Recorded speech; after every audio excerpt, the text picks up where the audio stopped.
G'day Aussie Gridiron fans, it's the Week 3 previews. We've got 4 games to preview for the games we want to watch. Hey Brad, hey Nick, how are we doing this evening?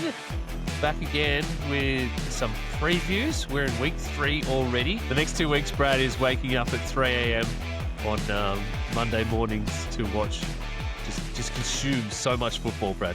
Absolutely. Well, I don't know about 3 a.m. because I've got the package, so I can start it from the beginning. But and hats off to DAZN. I've been very critical of them. They've sucked, just to put it frankly. But this year is by far the best, just in terms of reliability and not glitching. I don't know. I used to always just be watching it, and then all of a sudden, like, randomly it would jump back to the very beginning of the game, and it's so frustrating. But I haven't had that happen once this season, so at least they're starting to get something right and become semi-competent. Yeah, no, I agree. I like the way they've cleaned things up and streamlined stuff as well. Click on a game, it gives you the 4 options of how you can watch that game if you want to, including like full game ad-free. Love that. Yes. Yes. Yeah. The multi-view thing is kind of cool, but it is kind of gimmicky at the same time. I've got Red Zone. What do I need multi-view for? And it's a prescriptive multi, so you can't choose the 4. They choose it for you. Yeah, I don't like that. Yeah. No, when you're paying over $300 for the prescription. I keep saying prescription. Yeah, Brad. Thanks.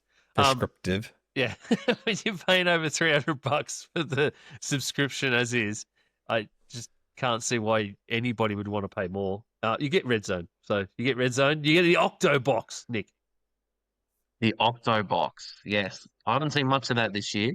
The Octo Box where ADHD users go to play. Yeah.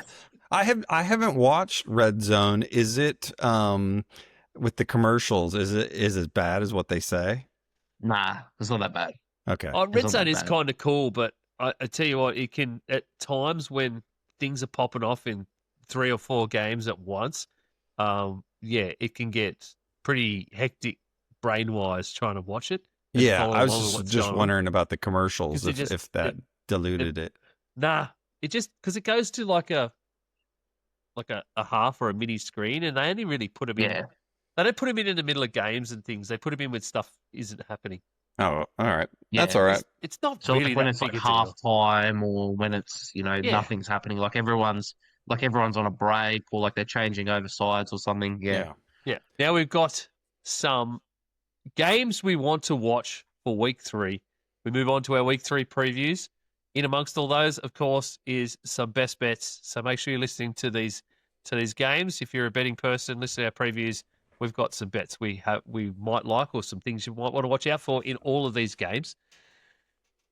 Isaac was going to give us a bit of a preview this week because he did pick a game. He's on night shift, of course. You can't see him here on the screen. He's on night shift this week. I don't know. He'll be eagerly waiting for me to release all of these bits and pieces so he can listen to us talk shit about him all week. Sure. Not that we do that, Brad, do we? No, not all week. Just 6 days a week. Just 6 days a week. I don't talk to Chip Kelly 3 times a week. It's just 2.5.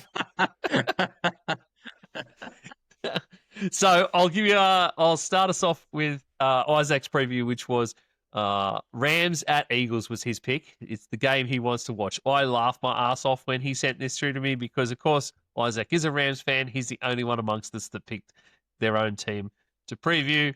But he is correct in picking this game because there's not a lot of meat on the bone this week in Week 3 in terms of games to watch or that can be really interesting. And I think we all agree this can be the top of the tree this week. We've got the LA Rams going to Philadelphia to face the Super Bowl defending champs in the Philadelphia Eagles, who, of course, come off a great win again last week, taking them to 2-0. Big win over the Chiefs for the I think the second time in a row, but it's one of the first regular season wins times in a regular season we haven't seen the Chiefs excel in a game. They look absolutely terrible, where the Eagles basically picked apart the Chiefs in every facet of the game. Not one facet like they did last year. It's not just relying on the run, and that's something I think we've seen different so far from the Philadelphia Eagles over these last two games. Is it's a very different games plan to what we were used to in 2024 and the way that they absolutely destroyed teams in 2024. The Rams, on the other hand, they're also at 2-0 after beating the Titans last week, 33-19. Destroyed the Titans last week, 33-19, I should say, and totally spoiled a home opener for the Titans and Cam Ward.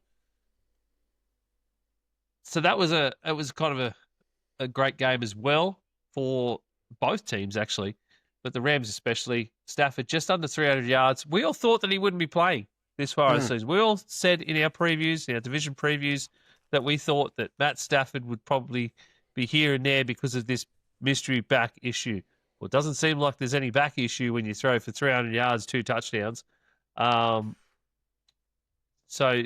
yeah, Devontae Adams, Puka Nacua going off last week. And I think it's going to be a very, very interesting matchup, Nick, between these two teams. Yeah, of course. I mean, it is the repeat of the divisional game last year. I think True. which round it was. Yeah, divisional game. I can't remember back that far. And those two teams then, when they had played, for I don't know if you remember this part of it, Ian, but it actually came down to the last sort of few minutes. And although it did feel like the Eagles were, in firm control and, pretty much control most of the game, it was a one-score game. It was very close, and then all of a sudden they get a big chunk play down the sideline where Nacua picks up that first down, and they almost got there. So what sort of changed from last year to this year? I actually think, looking from, obviously 2 games, what can you take from 2 games? But the Rams actually look better defensively, which is strange because they ended last season looking so good defensively. So it's like they've upgraded from last season. The Eagles sort of have a bit of a vibe from a bit of the Chiefs last year during the regular season, but also themselves the year before, where they're just sort of getting across, just make sure we're there at the end, we'll get it done, sort of thing. In saying that, though, like they had the Jalen Carter thing the first game. He sort of came back. They haven't been passing the ball much at all, and I think that was sort of a thing where the Chiefs sort of had that emphasis on that last week, just to make sure, because they were obliterated in that Super Bowl. So like, okay, we can't allow that to happen. And then they actually played quite good. Like they showed up and they played well defensively. And I think that's why, Brad, you wouldn't have seen the clip, but when Chris Jones at the end, he was having a go at Jalen Hurts, saying, "You guys only threw for 100 yards." And then Jalen Hurts turns around to him next sentence and says, "We won the game. Shut the fuck up." So, a bit of that. So it becomes a weird game to pick, but like I actually think the Rams are in quite a good spot. Like if it's going to come down to it, like I actually think the Rams are in quite a spot where, if the Eagles are needing to rely on running the ball and they can't get that passing game going, I think it's going to turn up at some point. But if they can't get it going, it's going to be a lot easier for them to be able to game plan. And in regards to Matt Stafford, one thing I will say is that, is there a chance that was maybe a bit smoke and mirrors there? Like, I don't know. He's had that back issue. That back looks fine. I don't know. Maybe it's just a bit of old age sort of thing. That mystery silver alien, like, tube tank thing that they had him in out on the field, mate. That's what it was. Yes. There's definitely some kind of alien technology keeping Matt Stafford together. I think you're right about the defense, to be honest. I think you're very, very right. That young defense that we saw last season has had a full off season together, a full off season to learn how each other is going to play and a defensive scheme. And I think that's you're spot on with that, Nick. I think that's a big change from last season. So I think you guys hit the nail on the head. Nick, you made the comment about their Eagles limited passing. Guess how many passes they've had over 10 yards this season? It's only been 2 games, but lots of passes. Guess how many have gone over 10 yards? Is this including like after the catch as well, or like actually when like is it a yards after catch sort of stat as well, or is No, that not it's included? just how many pass plays of 10 or more yards? I would say one, Well, close. 3. 3. three. The next closest team has 11. So their passing has been the epitome of dink and dunk.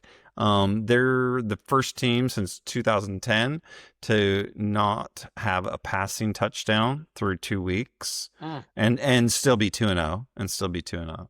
So you wonder. It's only 2 games, but is this a red flag? Is this a concern? What's going on?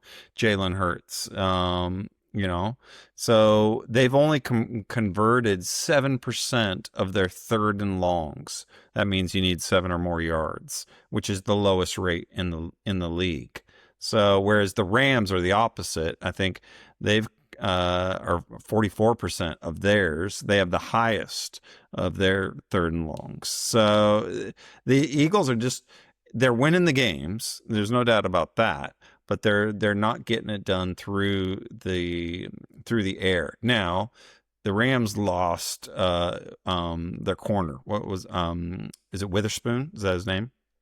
So I think this is going to be an opportunity. Yeah, Witherspoon. So I think this is going to be the opportunity for a little bit of a get right game for Hurts and AJ Smith, because Smith, he's the type of guy where you don't want to keep him down. Brown, sorry, you don't want to keep him down too long, and so he's going to demand touches and in that type of thing. So Ian, can I give you my pick on this, or my bet? Before you do, I find that passing stat interesting, because it's at odds to the trends that have happened over the last 2 weeks in the whole of the NFL. Did you know that rushing is down over these 2 weeks versus average on last year? So they're down to like I think it's 174 yards per game on average, whereas last year at this point in time in week 2, across the board. So last year it was in like the 280s, 290s. So the trend is sort of rushing. And it's just interesting that the Eagles flipped that, because obviously Saquon still got 88 yards last week. Yeah, no, that is fascinating, which is kind of the opposite of what you thought going into the season. Like everybody was saying, okay, running backs, or the running game is kind of come back, and you're going to see a resurgence of the running game. But obviously, stats don't lie, and you're not seeing that. Yeah, I was trying to find the actual tweet that had the stats in it, but I can't find the actual one. But yeah, it was something. They are down markedly through the first 2 weeks of the season. I was going to say a lot of it last season I think was attributed to there was a huge increase in defenses playing cover 2, so that allowed people the opportunity to run the ball more, which obviously they're probably doing it at a better rate, so they're like, all right, let's keep doing it. So that's where you had the emergence of Saquon. Derrick Henry had another good year. Also had some other running backs that really improved. So I don't know. I haven't seen statistics on it, but maybe there's been a shift, maybe more now to sort of more pressing cover 3 types, or man coverages. Maybe I'm assuming. Maybe I don't know. Mm-hmm. Could be. All right, Brad, what have you got for a bet for the people out there for Rams Eagles? Yeah, it's a real simple one. Basically, I think if you're really keen, go live betting. Because I think this is going to kind of, whoever scores first is going to have a distinct advantage in my opinion. I think if the Eagles score first, you go them because they're going to grind it out. I mean, they've shown that they can do that. They're going to go heavy run, ball control, that type of thing, especially with a light secondary. I think they're going to do a lot of play action as well and dink and dunk. So, but if the Eagles score first, I'm definitely taking them. Otherwise, if the Rams score first, I would look for the Rams to cover. For the game, I'm taking the Eagles all day, every day on this one. Okay. I'm liking the passing attack for the Rams at the moment. Devontae Adams' line is still unusually low. Even with Puka there, he's still been getting quite a lot of the ball. His line's sitting at 57.5. So I went to the alternate receiving yards, and the 70+ mark is sitting about $2.30, and I really like that as value. That's really good value. Yeah, considering what Devontae's had in the last couple of weeks, he had 106 last week. Yeah. So I think the Rams are best through the air in every way, in every facet. So yeah, I think that was a pretty good one. Nick, have you got anything at all for this one? I really tried to find some value, but one thing that really popped up this weekend, and I only just thought of this before we were in the green room, but I don't know if you guys have seen a lot of this around the talk around following the Chiefs-Eagles game, but the commentary obviously in that game, Tom Brady was commentating it, and there was comments about, oh, the Eagles are, they're sort of there's guys that are false starting. There's guys that are lining up in the neutral zone. So they're getting that sort of head start. So I think people are sort of seeing that maybe they're getting that jump. And I don't know if you guys noticed, but I believe it was one of the Monday night games. I actually think was the second game, and I think the Raiders tried to do it. And then the referees actually came in and they actually stopped and they said, no, you guys are in the neutral zone. Stop, get back. I don't know if you guys have seen it. I'll have to find the clip somewhere. No. So I actually think a play this week I looked at is actually Jalen Hurts under 9.5 rushing attempts. Now, he's covered that. The first game he had 14. The last game he had 9. But I think that pulls back only because I think it's going to be a big emphasis on this week about, the tush push and are they doing it legally? Are guys getting false starts? So there might be a few times where there's false starts and then it's like 4th and 6 or 3rd and 6. So then they have to go into passing. Or another thing could be is that maybe this is a game where they air the ball out a bit more. So that's one that's a little bit of value. It's a little bit off topic, but I think it's one where, the refs could have an influence over it where, there's a few false starts or they can't do it as effectively. Yeah, right. Yeah. Interesting. Okay. Yeah. And just to complete that stuff, the Eagles are favoured at 3.5. The current game total is 44.5. 3.5. Okay. Yeah, see, I don't like 3.5. I like 3. You get half point spread. You don't get. No, I like the 3.5. We're not American, That's bro. better. I think that's better. I think that's better if you're bullish on the Rams. You take the field goal. Yep. All right. Next up, Nick, you picked Texans at Jags. I did. Yes, divisional game. I do love a good divisional game, and this sort of sets it's a weird dynamic early on because if you look at sort of the very, very, very early like sort of playoff picture and how teams are sort of falling into place, are the Bengals going to hold on? Probably not. The Steelers, we don't sort of know. Then you look around, is there really going to be more than one team in the AFC East coming out? The AFC West, if the Broncos win this week, the Chargers are now back at 2-1. So I think this is a game that's big for both of these teams, particularly for Houston starting 0-2, because a lot of people did have them winning this division. They start 0-3, and, the Colts win this week, anything can happen, really. And then the Jags have got that head-to-head on them. So for Houston, it's a massive thing. And they have had a tough first 2 games. Like they came up against 2 of the premier teams in the NFC, like with the Bucks, and they were a big chance to win that last week. And then the Rams took care of them defensively.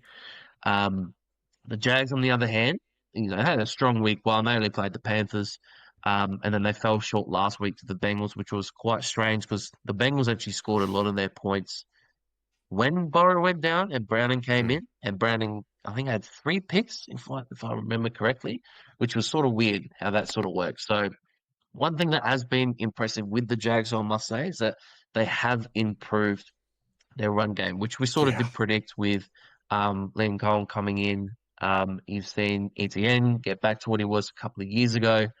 So they've had better production, and I think that's more so because of their own lines actually increased. So um, with that, on the flip side, defensively, they've been a lot better with their pass rushing as well. I think I've read a stat they're top 5 in pass rush win rate as well now. So this creates a very tough matchup for the Texans, who have sorely been missing Laramie Thompson. Why Mm. they traded him away, I don't know, because they haven't replaced him that well. And you can see it because Stroud really can't get things in place. He can't get things all organized. And they've been trying to get the ball to Collins, and they've been trying to get the ball out to, even Higgins and Schultz. So, because they've got those weapons, and they just haven't quite been able to string it together offensively. So, um, I don't know what you guys sort of read into this game, but I don't actually think it's clear cut that Houston takes this one out. I mean, I know that Houston has been pretty good in terms of their divisional matchups the last sort of few years. Mm. But I just think this could easily be a game where, the Jags will come out and say, no, no, the rest of us are actually starting to catch up. So this division becomes a bit more noteworthy. Yeah, no, I think this is a good matchup, and I don't think it's a gimme to Houston at all. Well, the odds makers don't either, obviously, by the line.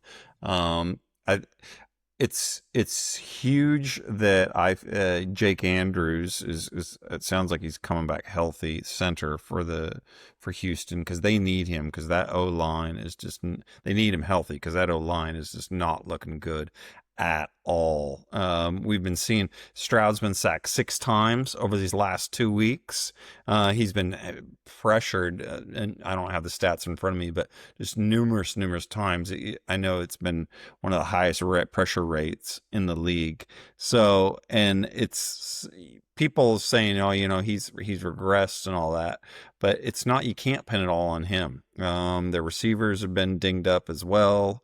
So it's just, yeah, it's. I like what the Jags are doing. I'm a believer in Cohen. I love the run game that they're coming up with. ETN is looking great. So, and you saw Tampa. Tampa ran on this Houston line Yeah. very well. Yeah. So they had like, I think 170 yards. So they ran on them.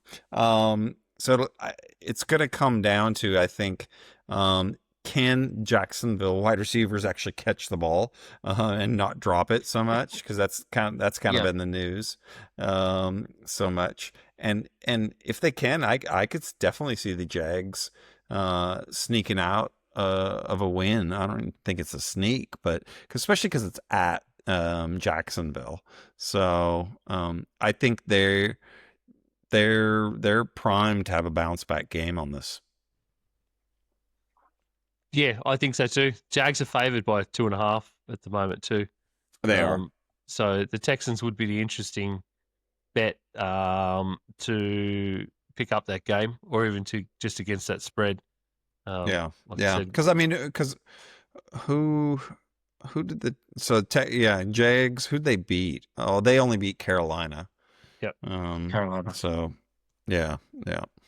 But yeah, I think it would be definitely interesting to go that way. But as long as you're right, Brad, as long as they can catch the ball, because there was a little bit of that controversy coming out of last week as well. So it really depends on how both plays, and I think both of you summed that up really well.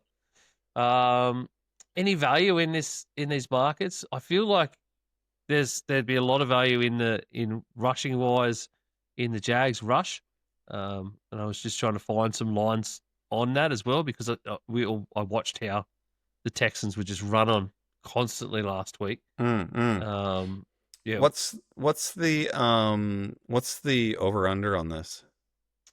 44.5. 44.5. Yep. Yeah, I would definitely take the under on this. Personally, at 44, the Texans' offenses look woeful. The Jags' run has looked good. So if the Jags can get a lead early, they're just going to run, run, run. And that's going to shorten the game, and it's going to drop it. So I would definitely take the under on this. I would also take ETN. If you can get his rushing attempts, I'd take him on the over. Yeah. There's not a lot out there at the moment, unfortunately. I mean, been trying to find a few to see who has what. Some of these lines just haven't appeared this week in some of these games, and I think it's a lot to do with the state of these games this week. They're all very hard. Yeah, yeah. So there's just Good not a value lot. hunting. Yeah, You got to find the value. you do. You I really yeah, do. I, You I gotta really find it. like the 'Cause- I really like the under on this. That's one of my favorite picks of this week.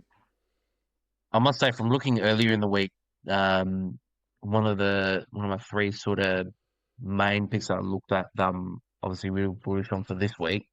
And I'm happy that I got in before the line moved. I actually saw, so I don't know why this is a line, but the Jags were minus 0.5, and Yes, they Oh, were. you yeah, got So this that? they so this were, line and I got started out that, at 0.5. and it started 0.5, and I put it on. I can literally see. Hang on, when was that? So that was last night. So actually last night, actually before I went to training.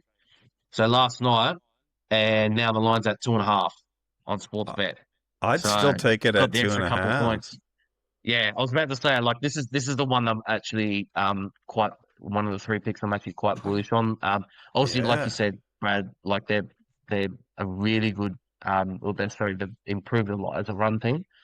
The Jags, and obviously the Texans' main strength defensively is through their pass defense, and obviously a lot of that is through Daniel Hunter and Will Anderson being very good pass rushers, but Mm. they don't really have fantastic run stoppers as we saw last week. So, and obviously on the flip side of that, the Jags improved D line as mentioned before, and then Houston's O line that's somehow gotten worse. But one other little stat I actually came across betting wise is that last season, in 2024, Houston were 1-5 against the spread in divisional games, and Mm. Jacksonville were 4-1-1 in divisional games against the spread in divisional games. So Jags obviously a lot better in sort of Vegas's eyes last season in their divisional games, and Houston sort of were. So that's another little thing I picked up as well. I like it. Yeah, right. If you're out there, you want to maybe have a bet on this, I'd just be checking some of the sports books closer to kickoff time, probably Sunday, Australian time. You'll probably get a lot more lines as they sort of start to figure out who should be doing what in this game, I guess. Because, yeah, there's just not a huge amount of things out there at the moment. Brad, you mentioned ETN. Oh, you had Yeah. attempts, didn't you? Yeah, his but I'd line's still at take him 60. His line is at 60.5. for rushing yards. Yeah. Sell the damn car. Sell the car. You've heard Sell it here the car. first. That's right. Sell the car. That's no, I'm taking that one.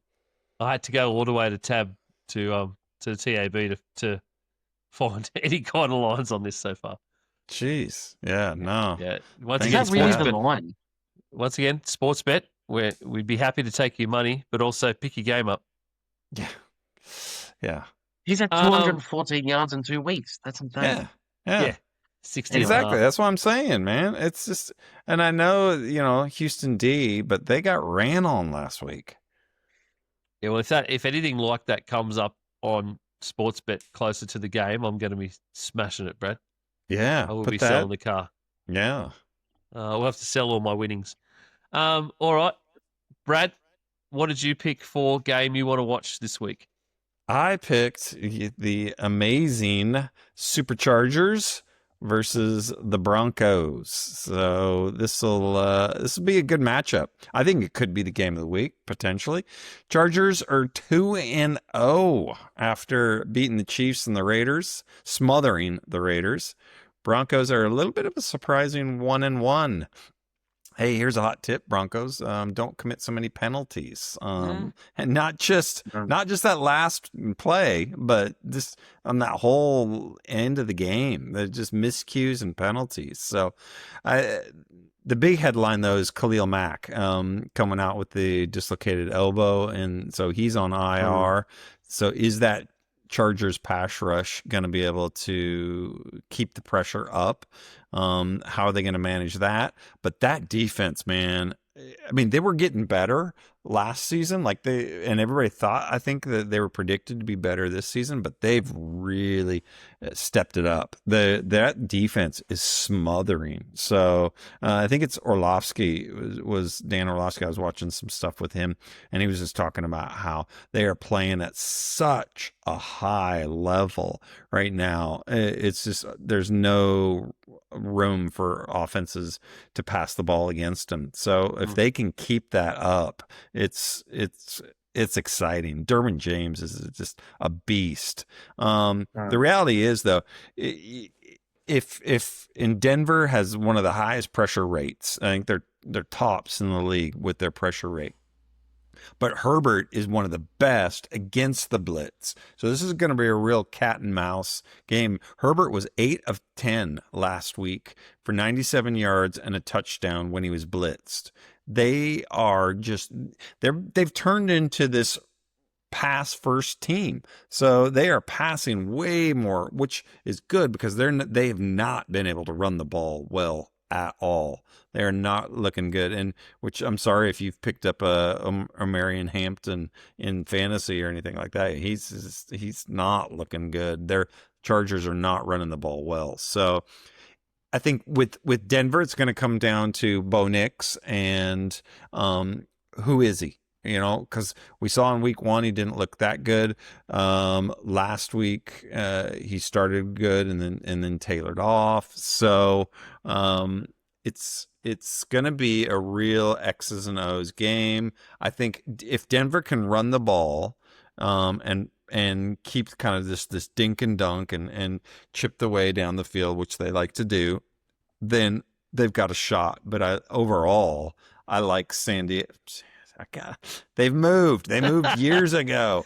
I was gonna say, yeah, it's not as if it was just yesterday. But and also McConkey, I think some of it's going to come down to whether or not is McConkey going to play, because he's been injured. So if you see him out, the Chargers become a little bit more predictable in that regard. But I think they'll just go back to kind of what everybody thought they were going to be, which is with a lot of tight ends running the ball, and they're going to play field position defense. It wouldn't surprise me if this game comes down to special teams, and just because I think it's two very evenly matched games. I don't know, what's the spread on this game? Is it? I think 2.5. 2.5 to the Chargers. Okay, yeah. I'd take the Chargers at 2.5. I would. If it gets over 3, I'm not touching them. But at 2.5, I'll take the Chargers. That was actually the bet I was looking at. Was the -2.5, and Okay. you summed up quite a lot there, Brad, which I agree with. But one thing on the Chargers side that I sort of looked at from last week watching the game against the Raiders. Now they were in firm control of that game. But there was just some weird decisions and I love Jim Harbaugh, but there were some very weird decisions that they made at the end, because I think with 3 minutes to go, they, instead of just, and Geno Smith was playing probably one of the worst games of his career, but instead of just, bad. they've got Hampton, they've got Harris, run out the game, get to the end, whatever. Nope, 3 and out. Ball went straight back to Geno. He gave it back. Then I think it got to the 2-minute warning, and then I think Hampton fumbled on that first play. So then the ball got back, and then they gave it back, and then there was a weird decision where they went, okay, now we're going to rush the ball, but then they got Herbert out on this weird sort of QB power play. Hmm. And if you had noticed from watching that game, I mean, he's not on the injury report or anything, but he came up quite limping and shit because he took a bit of a knock when trying to slide. Hmm. Hmm. Like, and it looked like his knee or his ankle or something. Um, One thing that is sort of bugged me a bit is that yes, Herbert's been sensational, but he's taking a lot of hits. Like that, even that Chiefs game, if you Hmm. go back and watch that as well, he's taking a lot of hits when he's out and moving about. So yes, it's good that they're sort of trying to get his sort of talent sort of on display and utilizing that. But at the same time, they do have to be a little bit careful because if they're using him too much in terms of getting him out, and then he's taking a lot of hits, it can be quite detrimental. But one thing I do like about this sort of matchup is knowing about this from many years ago, when these two coaches were on two different teams. Harbaugh loves playing against Sean Payton. So Yes. as we saw last year, they did sweep him. So yeah, I'm with the Chargers on this one. Khalil Mack is a big loss. But I think their defense is still good enough to be able to hold up.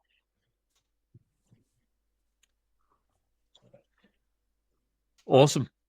Um, just the really interesting parts to me of this is that Lad McConkey injury we mentioned um, earlier in the news as well, and the fact that he could be out for the Chargers.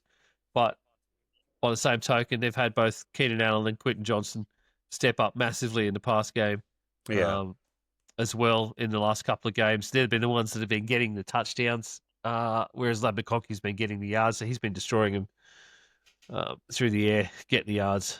The other boys have been finishing it off. Yeah, so it'd be really interesting to see how the Broncos defense was supposed to be better than what they have been. And I haven't been impressed with them the first couple of weeks. That impressed with them, not as good as they were supposed to be. And I don't know, the offense in terms of the Broncos, I just keep going. There's been some real bonehead decisions, and I don't know whether that comes from coaching or whether it comes from the playing group themselves. Maybe even Hmm. Bo Nix still just being not mature enough to make some correct decisions Hmm. or pick up what coverages are and that sort of thing. The Chargers, on the other hand, everything I've been seeing about them, they've been one of the most complete teams over the past 2 weeks. And I know it's only 2 weeks; it's the first 2 weeks of the season, and they are both crazy weeks to judge anything off in the NFL at all. But it is also when everybody is supposed to be at their most healthy, and the Chargers have looked like the most complete team across both sides of the ball, and very, very different, as you mentioned, to what we've seen in previous years. We expected the Chargers to be very run heavy, very sort of just that heavy crash and bash kind of Yeah. offense and defense. You know, that very Harbaugh esque. The same thing that his brother and his father both traded off Well, for and the years. fact they got Greg Roman there, as the OC. So Yeah, yeah. but it's been a very different Greg Roman offense than Yeah. what we're used to seeing. Yeah. And it's almost like they've given Herbert the keys, and Yeah. they just sort of said we are going to play with your talent, and we are going to try and make you an MVP in this league, and we are going to try and make you a Hall of Famer. You know, Mm-hmm. Mm-hmm. so Yes. Yes. so Yeah. I like that. Absolutely. Do you have a bet on this game or? Yeah, I've got a couple actually, and it is revolving around that Lad McConkey. If Lad McConkey is out, which it is sort of trending Mm-hmm. that way that he is going to be, Keenan Allen and Quentin Johnson's lines at the moment, if you can get in early, are really, really good. Okay. Quentin Johnson's under over is only sitting at 40.5. So I like him for 40 plus yards. That's a pretty easy bet on an alternate bet. And he's sitting at, this is the guy that's got 3 touchdowns in the last 2 weeks. He's sitting at $3.50 for an anytime touchdown.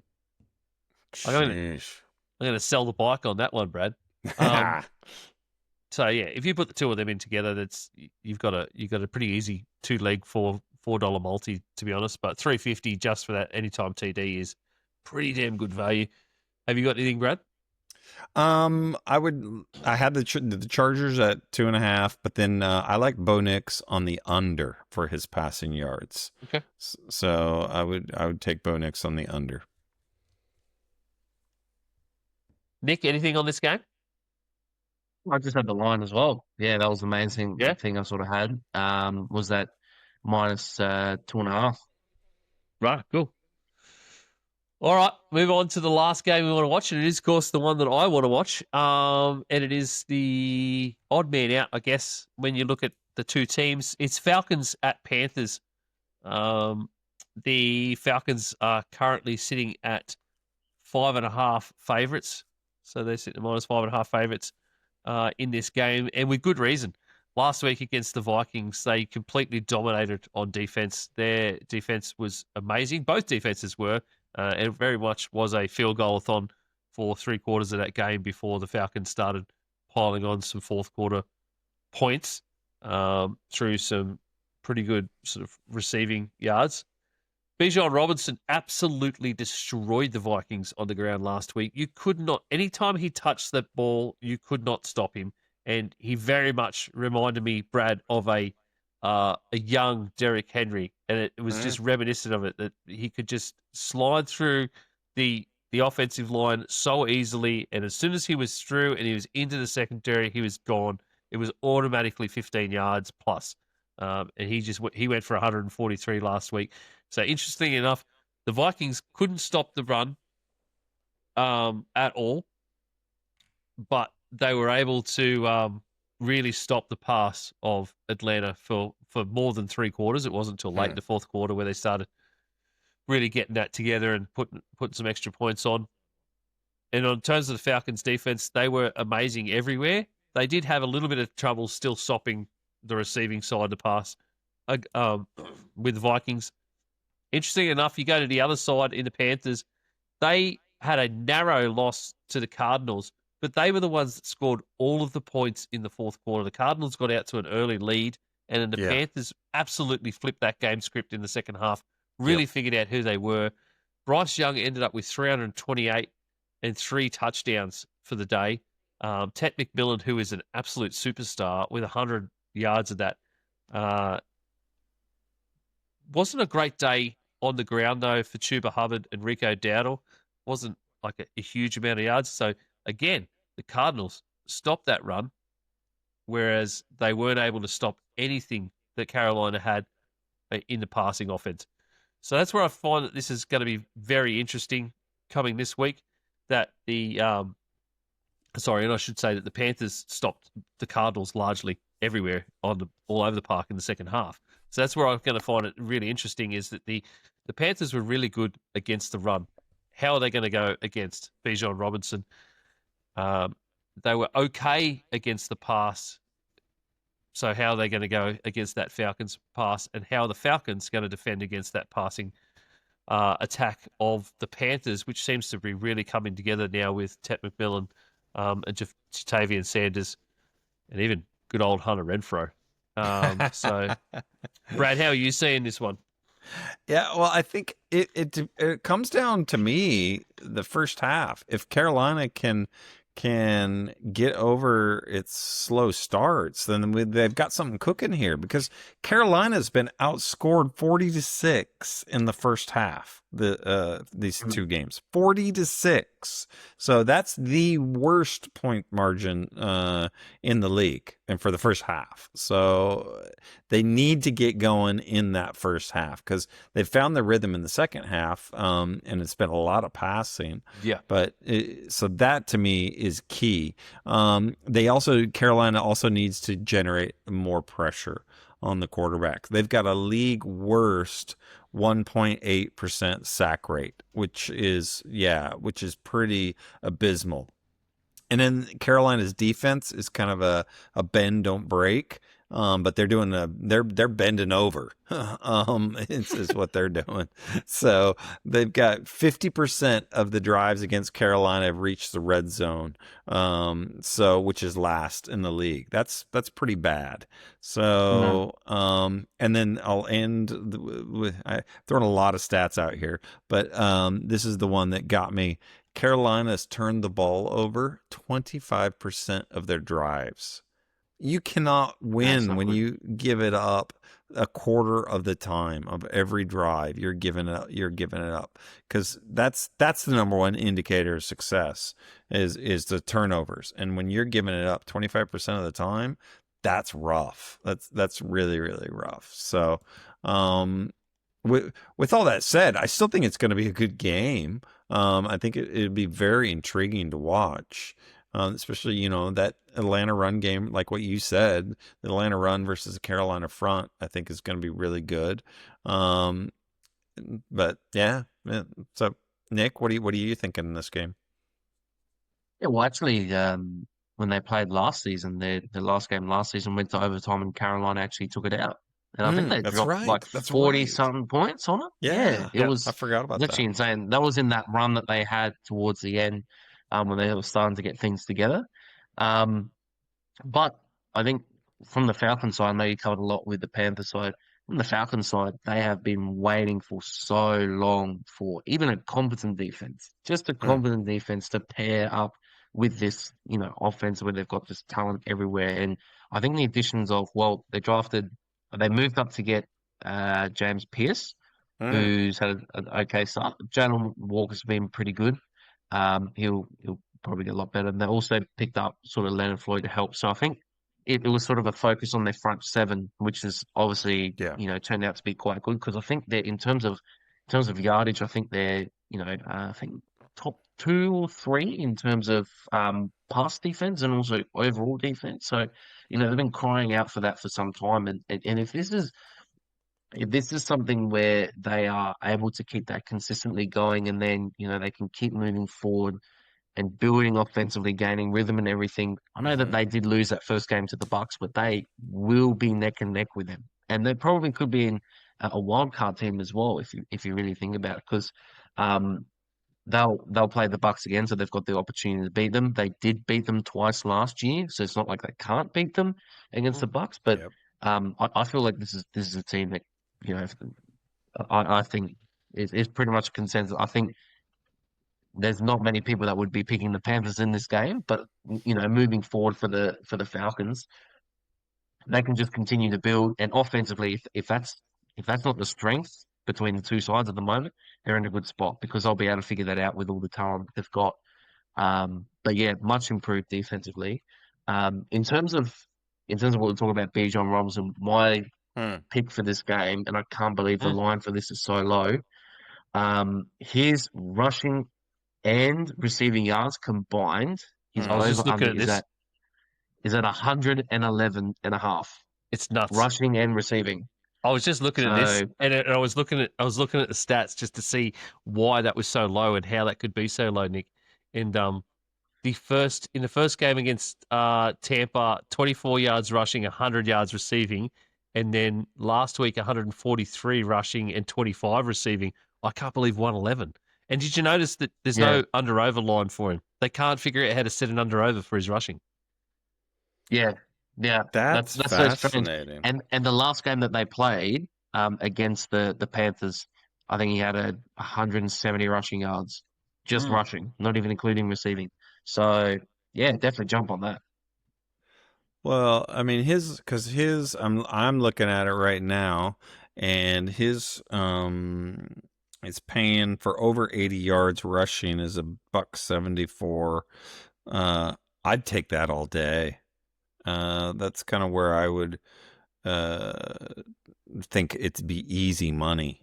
Anything over that, but I do like that rushing and receiving bet as well. Wow, wow. Okay. Chet McMillan's receiving yards line is sitting at 65 and a half. And I really like that as well. On top of that, Mm. Bijan Robinson one. That would have been my first pick, but Nick can have Mm. that one. But You, yeah, Ted so McMillan, he's at 65 and a half. He had 68 in the first game and 100 in the second game. yeah, okay, there you go. The one in terms of value, the pick I like is Bijan rushing over 125 yards is paying 530. That's Whoa. that to me is really good value. Yeah, I think 5:30. that's where that value is. Um, yeah, I can't find much else other than that. some of these lines, because it's been absolute stars in terms of Tet and Bijan. Mm. There's not a lot else going on. Tet hasn't got any touchdowns yet. I'd love him at $3 to get his first touchdown of the season. That'd be great for me. I could also see that happening. Yeah. No, it's good. There's some good value here. Some good opportunity to make some money. There is, absolutely. Brad, do we want to just quickly, before we get off the games to watch and our best bets, making money? Do we want to talk about making money from last week? Who made some money last week, Brad? Do we? It's not very often that you get a 8-leg parlay. Multi, thank you. Multi. So, yes, can we please remind the viewers what happened? Because Daddy came home and we made some bank last week. If everyone actually followed along with what I said, you would have put on at least a 75-57 multi, 8-leg multi last week. Our power play took us up to 91.99. I did absolutely kick myself for not putting it on my own personal account, though, Brad. I totally forgot about doing that. I was going to put a cheeky tenner on that on my own personal account, and I would have been really happy if I had. No doubt. But I didn't. Patriots. I had the Patriots. All these winning. I had Patriots winning, Rams winning, Bengals winning, Lions winning, Colts winning, which everyone laughed about because that was apparently my multi-builder. That was the one that I was like, I agreed with everything except that one. A lot of faith in Daniel Jones. Eagles winning. And it worked. Bucks winning, and the Chargers winning. So I had all those 8 legs, came home, 91.99 multi, basically. That's impressive, man. I've got to be able to follow it up somehow this week, Brad. Don't chase don't chase it. Bigger and better. Well, funny you say that, Brad. Okay. Let's go another 8 legs, Brad. Oh, It's not as strong as last week, I'll tell you that. Because, as I said at the top, there's not a lot of meat on the bone this week. Sure. There's not a lot of meat on the bone. So I've just gone with what I can. A lot of these teams are pretty short favourites, unfortunately. But, you get 8 of them into one bet, and the price pumps up because the probability of all 8 winning is pretty low. We've got the Falcons over the Panthers. We've got the Packers over the Browns. We've got the Colts winning again over the Titans this time. We've got the Rams over the Eagles. okay. Got the Bucks over the Jets. We've got the Chargers over the Broncos. We got Brad's former 2025 team, the Dallas Cowboys, winning over the Bears. And we have the Ravens winning over the Lions on Monday Night Football. All those. Hey? I like the sound of this one compared to last week, so it probably means we'll get up now. But touch wood. All 8 come out at 21.41 as a bet. Of course, we got our power play in there. Ended up taking us just up a couple of dollars to 25.97. But yeah, so $100 down will get you $2,000 this week, not 7.5. No, that's not how we bet. It's not how we bet, but anyway. Yeah. All right, that's the games we want to watch this week and some bets from the Sunday slate of games.